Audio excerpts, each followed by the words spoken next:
যেই ভোটের আগে এক কথা বলেছে, যারাই ভোটের পর আলাদা কথা বলে তাদের পাল্টিবাজ বলে। এবারে রাজ্যের মুখ্যমন্ত্রী নিজেকে যদি পাল্টিবাজ প্রমাণ করতে উঠে বসে পড়েন, আমাদের করার কিছু নেই। দেখুন, আমরা ওনার কথায় ভরসা করছি না, কারণ উনি 2 বছর আগে বলেছিলেন যে বুলডোজার চালালে পরে উনি বুক পেতে দেবেন। এটা হকার আন্দোলনের জন্য উনি বলতে বাধ্য হয়েছেন। আমরা রাত্রি পাহারা দেবো, আমরা কোর্টে যাব, আমরা বস্তি পাহারা দেবো, যা করছি আমরা। যারা কোর্টের অর্ডার মানে না তাদেরকে জেলে ঢুকিয়ে দিতে হয়। যাদের ঘর ভেঙেছে তাদের কি হবে? যাদের বস্তি উচ্ছেদ হচ্ছে তাদের কি হবে? যে রেল কলোনিগুলো উচ্ছেদ হচ্ছে তাদের কি হবে? যে দোকানদার দমদমে ঘুরিয়ে দিয়েছে, হাবড়ায় ঘুরিয়ে দিয়েছে, পলতায় ঘুরিয়ে দিয়েছে, তাদের কি হবে? তাদেরটাকে দিক। আমরা আশা করব বিজেপির সমস্ত নেতারা আগামী দিনে কোটিপতি হতে হকারি শুরু করবেন। মেহনতি মানুষ যখনই দাবি নিয়ে রাস্তায় নামে, সরকার পুলিশকে দিয়ে ততবারই রাস্তা আটকায়, যেতে কিন্তু যারা খেটে খায় তারাই। 15 বছরে তৃণমূলও তাই করেছে, বিজেপিও তাই করছে, একই। আর মেহনতি মানুষ তখনও রাস্তায় ছিল, এখনও রাস্তায় আছে। 15টা বছর পর মানুষ ওদেরকে হুট আউট করে দিয়েছে। মানুষের সামনে এসে দাঁড়ালে মানুষ তাদেরকে হুট আউট করে দেবে। সে তো সরকারকে ঠিক করতে হবে। বিকল্প ব্যবস্থা না করে রোজগারের রাস্তা বন্ধ করা যাবে না। এরা কেউ চুরি করে না, এরা সৎ পথে রোজগার করে। কোথাও কোনো অন্যায় বেআইনি জায়গাকে সরিয়ে দিতে, হাঁটিয়ে দিতে বুলডোজার লাগে না। পুলিশ কথা বলতে হয়, নেগোসিয়েশন করতে হয়, সময় দিতে হয়, বিকল্প ব্যবস্থা করতে হয়। যারা এইসব করতে বুলডোজার নামায় আসলে ভয় তৈরি করতে চায়।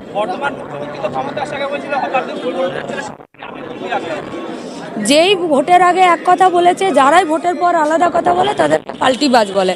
এবারে রাজ্যের মুখ্যমন্ত্রী নিজেকে যদি পাল্টিবাজ প্রমাণ করতে উঠে বসে পড়েন, আমাদের করার কিছু নেই। আমি বলতে পারবো।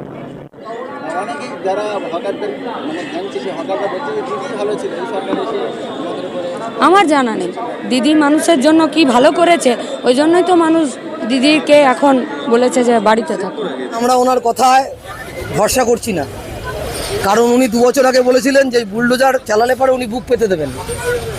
এটা হকার আন্দোলনের জন্য উনি বলতে বাধ্য হয়েছেন। আমরা রাত্রি পাহারা দেবো, আমরা কোর্টে যাব, আমরা বস্তি পাহারা দেবো, যা করছি আমরা করে যাব।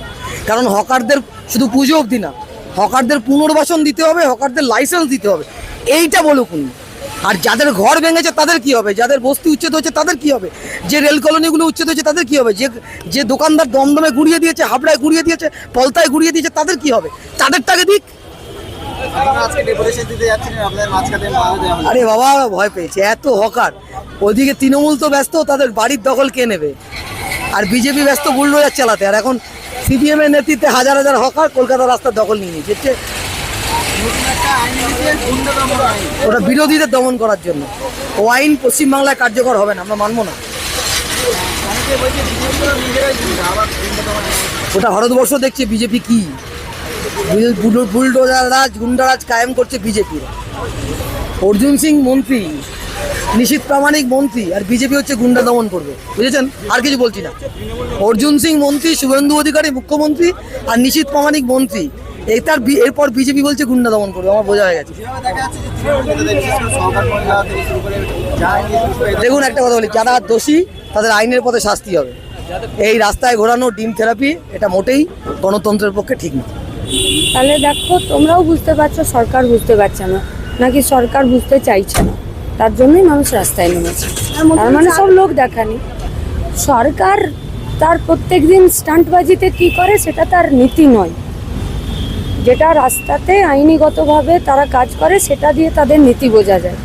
তাহলে তার পলিসি রাস্তায় বুঝতে পারা যাচ্ছে। আর ভোটের আগে যেগুলো ছিল সেগুলো সব লোক দেখানি, স্টান্টবাজি। ওরা শুধু স্থগিত বলেনি, হকাররা বলছে যতদিন না পুনর্বাসন হচ্ছে, বিকল্প ব্যবস্থা হচ্ছে, ততদিন তোলা যাবে না। আমাদের রেল পরিষেবা এতটাই বিচ্ছিন্ন যে সেখানে মানুষ একটা ট্রেনের জন্য কখনো 1 ঘন্টা 2 ঘন্টা লেট হয়। ট্রেনের অবস্থা এরকম, সেখানে হকার কারণ রেল বেচে দিতে চাইছে। সরকারি রেলে দেরি হবে, সরকারি রেলে অ্যাক্সিডেন্ট হবে। আর যখন সেই রেলই আম্বানি আদানিরা কিনে নেবে, তখন সেখানে বড় লোকরা চাপবে, কোনো অসুবিধা হবে না। যারা কোর্টের অর্ডার মানে না তাদেরকে জেলে ঢুকিয়ে দিতে হয়। বুলডোজার দিয়ে ভেঙে দিচ্ছে, রাত হোক আর দিনে হোক বুলডোজার ঢুকিয়ে ভাঙতে হবে, এর কোনো মানে নেই। আপনি দেখা গেল বলেছেন যে তৃণমূল নেতাদের যেভাবে দড়ি বেঁধে পুলিশ ঘোরাচ্ছে, এই বিষয়টা কিভাবে দেখছেন? কোনো আইনে কি এই ধরনের শাস্তি আছে? যদি কোনো আইনে এই ধরনের শাস্তি থাকে তাহলে এই শাস্তি পাওয়া দরকার, আর যদি কোনো আইনে এই ধরনের শাস্তি না থাকে তাহলে নতুন করে এইসব কাজ করা যাবে না।